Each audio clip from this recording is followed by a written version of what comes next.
अस्सलामुअलैकुम व्यूअर्स, कैसे हैं आप? Welcome to Learning Camp Intro. आपने घबराना नहीं है। और यहाँ मिलेंगी उर्दू की क्लासें बिल्कुल फ्री।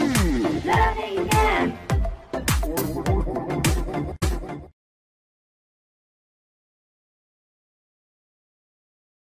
औज़ुबिल्लाहिमिनश्शैतानिर्रजीम, बिस्मिल्लाहिर्रहमानिर्रहीम। अस्सलाम वालेकुम स्टूडेंट, कैसे हैं आप लोग?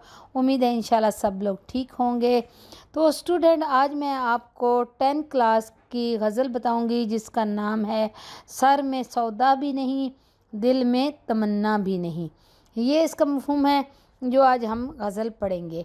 ठीक है, सबसे पहले मैं आपको बताऊंगी कि इस के शायर कौन हैं और उन शायर के हालात ज़िंदगी, थोड़ी सी उसकी डेफिनेशन आपको बताऊंगी।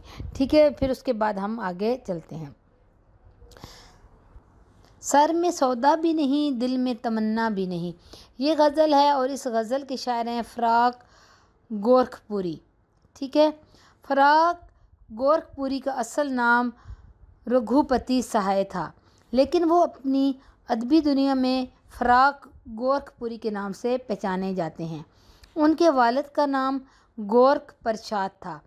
वो भी एक बाकमाल शायर थे। उनका तखल्लुस इबरत था। शायरी का ज़ौक़ फ़राक को विरसे में मिला था। इब्तदाई तालीम ज़िला गोरखपुर से हासिल की। तालीम के दौरान ही वो सिर्फ़ 18 साल की उम्र में उनकी शादी किश्वरी देवी से हो गई। शादी के 1 साल बाद यानी 1915 में फ़राक गोरखपुरी ने मेवर सेंटर कॉलेज इलाहाबाद से FA का इम्तिहान अव्वल पोजीशन में पास किया। 3 साल बाद उन्होंने BA का इम्तिहान इलाहाबाद यूनिवर्सिटी से पास किया। 1 साल बाद उनकी तैनाती बतौर डिप्टी कलेक्टर हुई। पढ़ने लिखने का शौक़ बहुत ज़्यादा था। 10 साल बाद 1930 में उन्होंने प्राइवेट उम्मीदवार के तौर पर आगा यूनिवर्सिटी से MA अंग्रेज़ी का इम्तिहान पास किया और अव्वल पोजीशन हासिल की।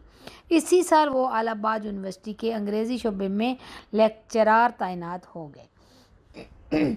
ये तो थे शायर की हालात ज़िंदगी। क्योंकि अभी जब भी आप कोई गज़ल या नज़म पढ़ते हैं तो उससे पहले आपने देखना होता है कि इसके शायर कौन हैं और वो कहाँ पैदा हुए, उनका तखल्लुस क्या है, उनकी इब्तदाई तालीम क्या थी, उनके हालात ज़िंदगी थोड़े से आपने इसकी डेफिनेशन बतानी होती है। ये इसके बारे में आपको एग्ज़ाम्स में क्वेश्चन भी आ सकता है। ठीक है, तो ये थी शायर के हालात ज़िंदगी। जैसा कि मैं अपने अक्सर वीडियो में आपको बता चुकी हूँ कि जब भी आप तशरीह करते हैं किसी इशार की तो सबसे पहले आपने उसके मुश्किल वर्ड्स देखने होते हैं, उसके मीनिंग देखने होते हैं, उसके बाद आप उसकी तशरीह करेंगे जो कि आपके लिए बहुत इजी होगी। तो पढ़ते हैं शेर नंबर 1। सर में सौदा भी नहीं, दिल में तमन्ना भी नहीं, लेकिन इस तरके मोहब्बत का भरोसा भी नहीं। ठीक है, तो स्टूडेंट सबसे पहले मैं आपको ये बता दूं कि ये जो अब हम गज़ल पढ़ने लगे हैं ये शायर ने अपने महबूब के बारे में लिखी है और महबूब इसमें उसका अल्लाह ताला की ज़ात है। उनके बारे में, अल्लाह ताला की ज़ात के बारे में उसने लिखा है।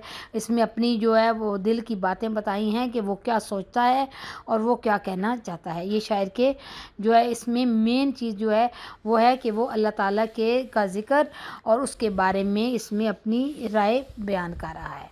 ठीक है, तो चलते हैं गज़ल शेर नंबर 1। जैसा कि इसमें सौदा का मतलब इश्क, जुनून। ठीक है, फिर तमन्ना मतलब आरजू या ख्याल, तरक करना, छोड़ देना, मुंह मोड़ लेना। ठीक है, आगे है भरोसा का मतलब एतबार या यकीन। तो इसका मफ़हूम, छोटे से इस शेर का मफ़हूम पहले मैं आपको बता दूं कि इसमें क्या है पूरा, उसके बाद आपको तशरीह करना आसानी हो जाएगी। तो इसका मफ़हूम है कि ज़हन में कोई जुनून भी नहीं। शायर कहता है ज़हन में कोई जुनून भी नहीं और दिल में कोई आरजू भी नहीं, लेकिन इस मोहब्बत को छोड़ देने का कोई एतबार भी नहीं। ठीक है, वो थोड़ा सा ये बताता है कि मेरे ज़हन में कोई जुनून को ख्याल नहीं है, लेकिन ये मोहब्बत ख़त्म हो जाए मुझे खुद पे इसका भरोसा भी नहीं। ठीक है, अब इसकी हम तशरीह पढ़ते हैं। फ़राग कोरकपुरी ने ये गज़ल मुतज़ाद कैफ़ियत में लिखी हैं, यानी कि पॉजिटिव सेंस में लिखी है।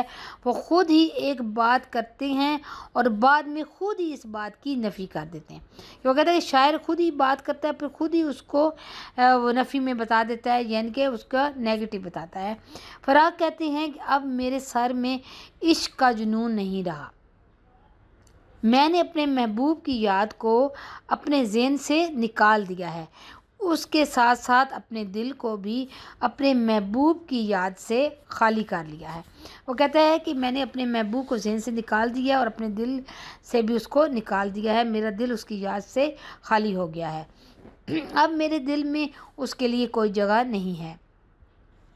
वो कहते हैं मुझे अपने महबूब से मिलने की कोई तमन्ना नहीं है, मैंने अपने आप को उसकी याद से आज़ाद कर लिया, लेकिन मेरी इस बात पर एतबार और भरोसा नहीं किया जा सकता।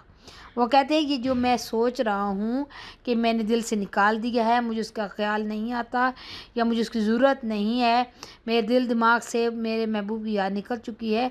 तो फिर उसके बाद वो शायर कहता है कि मुझे इस बात पर भरोसा भी नहीं कि जो मैं सोच रहा हूँ क्या मैं वाकई ऐसा हो गया हूँ। हो सकता है कि कल मैं फिर उसकी याद में बेचैन हो जाऊँ। असल में फ़राग के कहने का मतलब ये है, इंसान दुनिया की रंगीनियों में खोकर अपने रब को भूल जाता है। जब उसकी उमंगों पर बहार आती है, यानी जब उसकी उम्मीदें जो हैं वो पूरी होने लगती हैं, उसको खुशियाँ मिलती हैं, जब वो जवान होता है तो जोश जवानी में सब कुछ भूल जाता है, यहाँ तक कि बाज़ औक़ात वो खुदा को भी भूल जाता है, नऊज़ुबिल्लाह।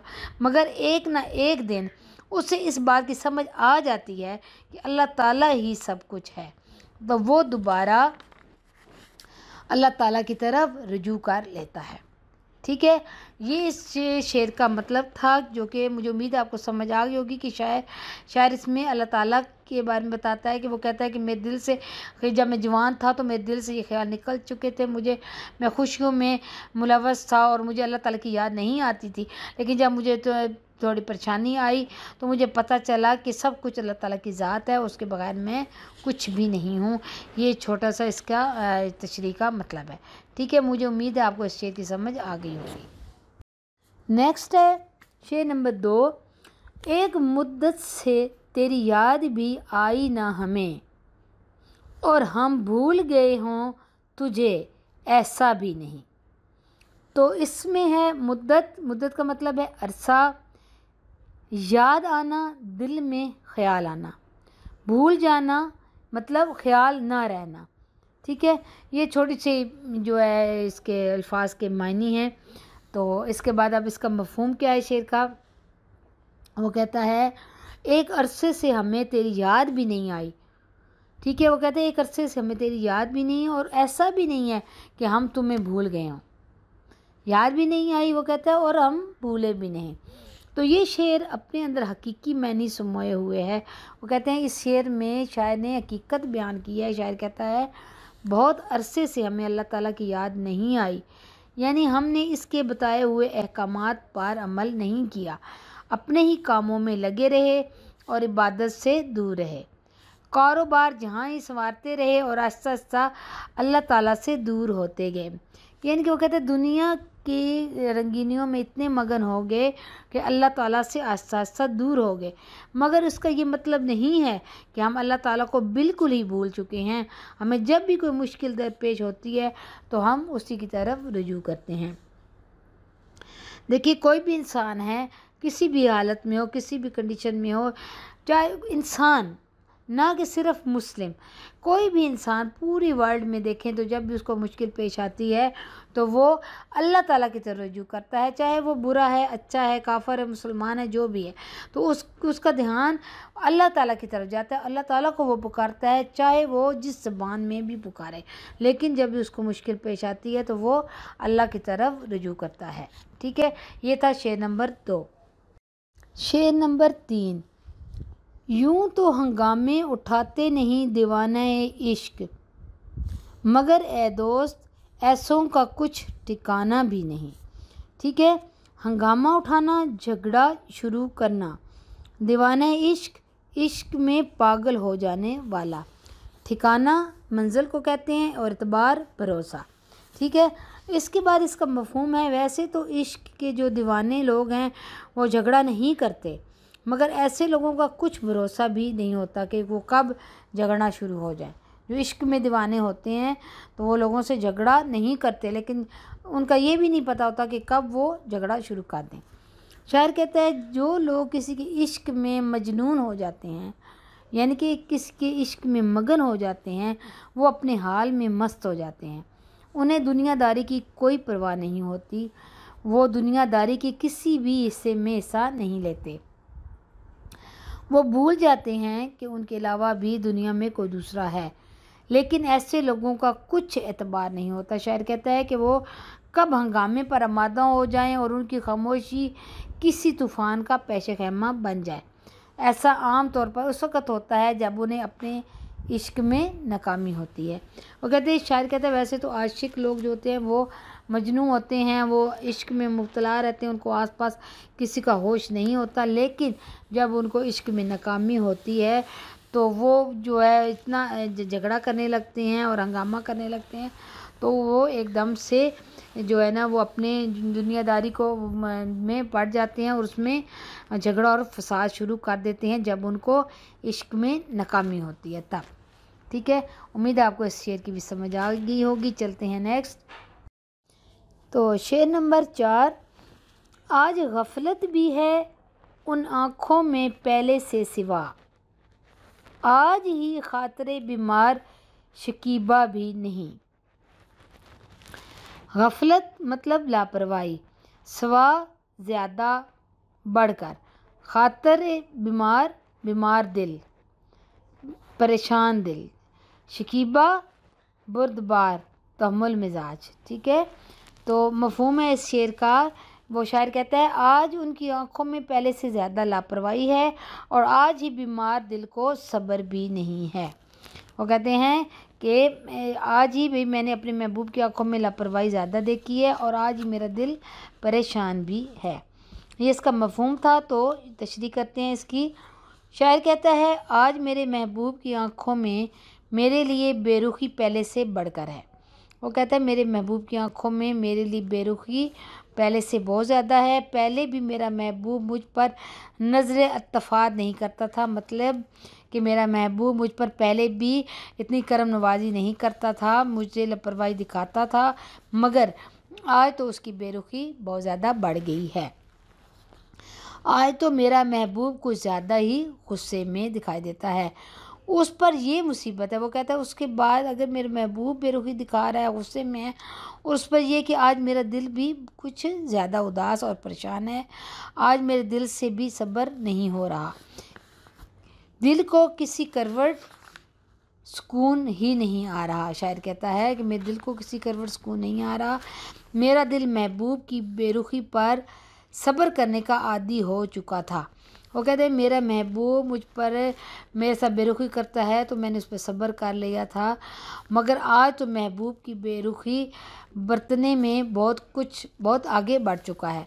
वो कहते हैं कि आज मेरे महबूब की बेरुखी पहले से बहुत है। वो कहते हैं, अल्लाह ताला का जो करम था, फजल था, मुझ पे हमेशा रहा है, लेकिन जो अगर मेरे साथ कुछ वो होते रहे, गलत काम होते रहे हैं, तो मैंने उस पर सब्र कर लिया था, लेकिन आज वो उसके साथ कुछ ऐसा वाक़या हुआ कि वो कहता है कि मेरे महबूब की बेरुखी ज़्यादा बढ़ गई है।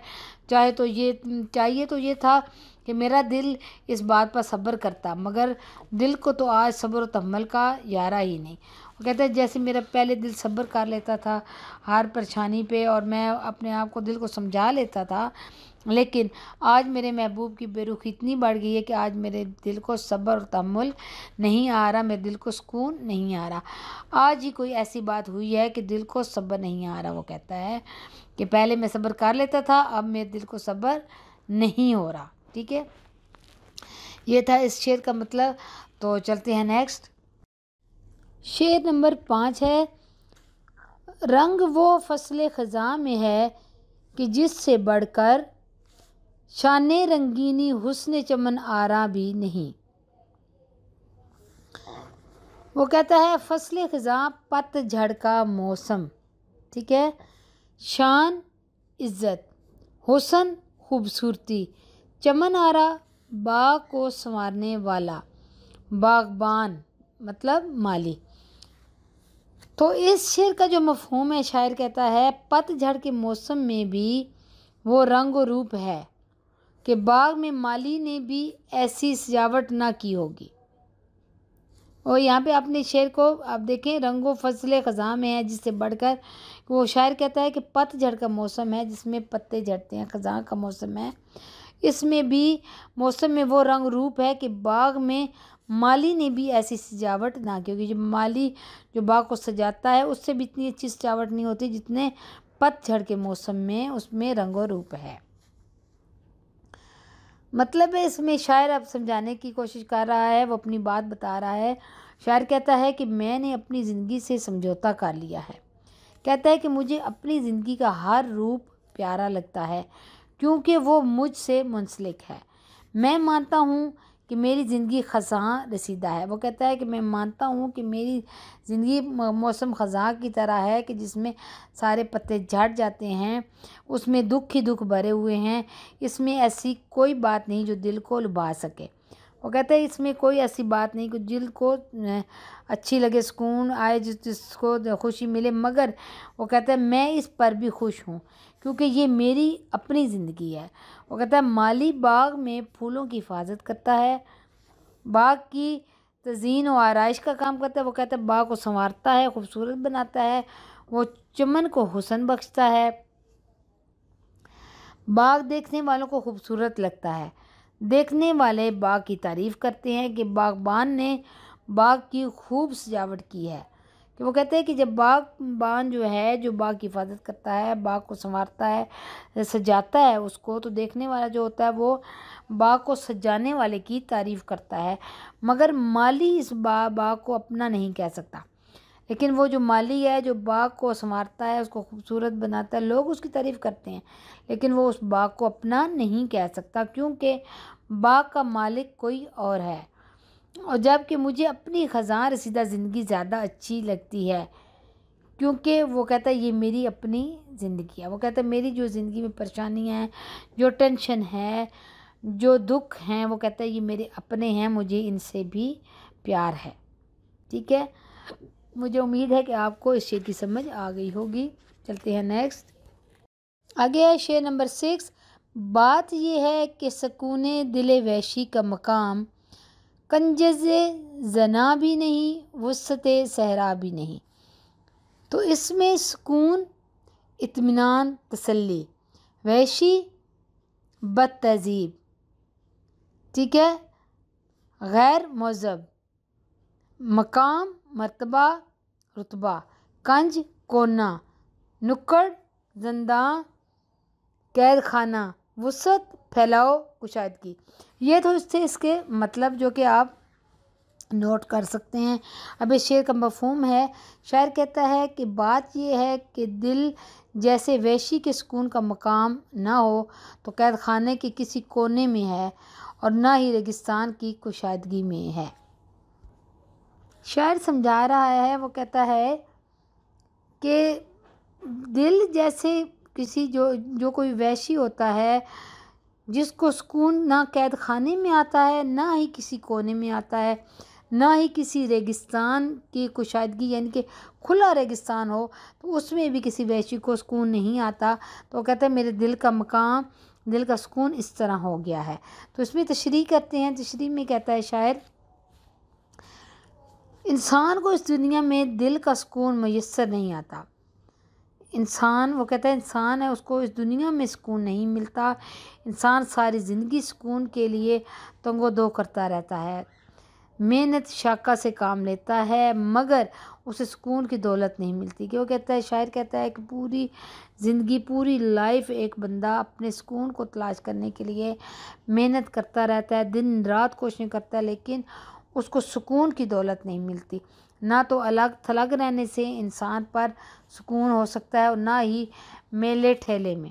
वो कहता है कि एक इंसान को ना अकेले बैठ के सुकून मिल सकता है, ना ही अलग थलग रहने से, ना ही मेले में किसी इकट्ठे क्राउड में या किसी के साथ मेले में मिलने से भी किसी इंसान को सुकून नहीं मिल सकता जब तक उसके दिल में सुकून ना हो। और वो कहता है सुकून सिर्फ़ और सिर्फ अल्लाह ताला की याद में है। अपने दिल को अल्लाह ताला की याद से आबाद रखा जाए तब भी इंसान सुकून की दौलत से माला माल हो सकता है। उसके अलावा इंसान को दुनिया के किसी गोशे में सुकून जैसी दौलत मैसर नहीं आ सकती। वो कहते हैं इंसान के दिल में अगर अल्लाह ताला की याद है तो उसका दिल सुकून में है, वरना दुनिया के किसी भी कोने में उसको सुकून नहीं मिलेगा। शायर कहता है दिल एक ऐसा वहशी है जो तहजीब से ना आशना है। कहता है वहशी तो मैंने आपको बताया जिसका मतलब है बद तहजीब, जिसमें तहजीब नहीं होती। वो कहता है दिल एक ऐसा वहशी है, एक ऐसा दरिंदा है जिसको किसी बात की तमीज़ तहजीब नहीं होती। उसकी फितरत में बेचैनी का अंसर गालिब। वो कहता है वो जो है वो बेचैन रहता है हर वक्त। वहशी जो ऐसे बेचैन रहता है, उसको समझ नहीं आती अच्छे बुरे की। इस तरह वो कहता है अपने दिल को भी वहशी से तशबीह देता है और कहता है हमारा दिल भी एक वहशी की तरह है जिसको किसी चीज़ की समझ तमीज़ नहीं होती, तो उसका दिल हर वक्त बेचैन रहता है। लेकिन ये हर वक्त बेचैन होता है, लेकिन चैन हासिल करने के लिए एक ही काम है कि इंसान अल्लाह ताला की याद को अपने दिल में बसा ले। कि वह शायर कहता है कि अगर किसी को अपने दिल का सुकून चाहिए तो अपने दिल में अल्लाह ताला की याद को बिठा ले, वरना दुनिया के किसी कोने में भी उसको सुकून मुयस्सर नहीं होगा। ठीक है, ये था शेर नंबर 6। उम्मीद है आपको इसकी समझ आ गई होगी। चलते हैं नेक्स्ट शेर की तरफ। इस गज़ल का लास्ट शेर है शेर नंबर 7। हम उसे मुँह से बुरा तो नहीं कहते कि फ़राक दोस्त तेरा है मगर आदमी अच्छा भी नहीं। तो इसके वर्ड मीनिंग हैं बुरा कहना, अच्छा ना समझना, दोस्त, यार, हबीब, रफ़ीक, मेहरबान जो होता है। ठीक है, तो इसका मफ़हूम है शेर का। वो कहता है ए फ़राक, अपने आप से मुखातब है कि हम उसे मुँह से बुरा तो नहीं कहते, तेरा दोस्त है इसलिए अच्छा समझते हैं मगर वो आदमी अच्छा नहीं है। मफ़हूम है इस शेर का। ठीक है, वो फ़राक अपने आप से मुखातब वो कह रहा है हम उसे मुँह से बुरा तो नहीं कहते, तेरा दोस्त है लेकिन अच्छा समझते हैं मगर वो आदमी अच्छा नहीं है। तशरीह करते हैं, आपको इंशाल्लाह इस शेर की समझ आ जाएगी। तो तशरीह ये है कि शायर कहता है, ये भी मार्फत का शेर है। इस मक्ता में फ़राक गोरखपुरी अपने आप से मुखातब होकर कह रहे हैं। ये जो शेर है वो अपने आप से मुखातब हो रहे हैं, ख़ुद से बात कर रहे हैं और इसमें वो अपना इज़हार बता रहे हैं कि मैं अपने मुंह से अपने आप को बुरा नहीं कहता। वो कहता है, शायर कहता है कि मैं अपने आप को अपने मुंह से बुरा नहीं कहता, हालांकि मुझ में सैकड़ों बुराइयां हैं। बेशक मैं कोई अच्छा आदमी नहीं हूँ, लेकिन इसके बावजूद अल्लाह ताला के वजूद पर यकीन रखता हूँ। शायर कहता है कि मैं अच्छा आदमी नहीं हूँ, मुझ में बहुत सी बुराइयां हैं, लेकिन मैं अल्लाह ताला के वजूद पर यकीन रखता हूँ और उसे अपना रब और अपना दोस्त मानता हूँ। शायर कहता है कि मैं अल्लाह ताला के वजूद पर यकीन रखता हूँ और उससे अपना रब मानता हूँ, अपना दोस्त मानता हूँ, अगरचा मेरे माल अच्छे नहीं। वो कहता है कि अगरचा मेरे माल अच्छे नहीं हैं, मैं अच्छा आदमी नहीं हूँ, लेकिन चूँकि मैं अल्लाह ताला को दोस्त रखता हूँ इसलिए मैं अपने आप को बुरा कहने का हौसला नहीं रखता। वो कहता है कि मैं अपने आप को अल्लाह ताला का दोस्त कहता हूँ, तो अल्लाह ताला का दोस्त कैसे बुरा हो सकता है। ठीक है, ये आप भी सोचें कि कोई जो अल्लाह ताला को दोस्त रखता है, अपने दिल में अल्लाह ताला की याद को बसाता है, वो अल्लाह ताला का दोस्त होता है, तो वो कैसे बुरा हो सकता। अल्लाह ताला का दोस्त बुरा नहीं हो सकता। इसलिए शायद इसमें अपने आप को कह रहा है, तो इसलिए मैं अपने आप को बुरा कहने का हौसला नहीं रखता, या मैं अपने आप को बुरा कहने का हौसला नहीं है। कोई क्या कहेगा कि हूँ तो मैं अल्लाह ताला का दोस्त और बुरा बनूं। वो कहता है कि शायर कहता है कि कोई ये क्या कहेगा कि मैं तो अल्लाह ताला को दोस्त मानता हूँ, अल्लाह ताला मेरा दोस्त है, मैं उसका दोस्त हूँ, अल्लाह ताला का मैं दोस्त हूँ, तो फिर मैं दूसरों की नज़रों में बुरा क्यों बनूँ कि ये अल्लाह ताला का दोस्त हो के इतना बुरा है। इसलिए मैं अपने आप को अपने ही मुँह से बुरा नहीं कह सकता। ठीक है। उम्मीद है आपको इस शेर की समझ आ गई होगी, बल्कि आपको पूरी गज़ल की डिटेल समझ आ गई होगी। मैंने बहुत आसान वर्ड्स में आपको समझाया है ताकि आपको आसानी से समझ आ जाए। हमारे लर्निंग कैंप का मकसद यही है कि स्टूडेंट्स को बहुत इजी वर्ड्स में समझाया जाए ताकि उनको पढ़ने में आसानी हो, समझने में आसानी हो। तो ये थी हमारी आज की गज़ल और उम्मीद करती हूँ आपको सुन के समझ भी आ गई होगी और आपको अच्छा भी लगा होगा। तो मेरे चैनल को सब्सक्राइब करें, लाइक करें, कमेंट्स करें, बेल आइकन पर ज़रूर प्रेस करें ताकि आपको मेरे आने वाली वीडियो साथ साथ मिलती रहे। तो स्टूडेंट इजाज़त दें, मिलेंगे नेक्स्ट वीडियो में। अल्लाह हाफिज़।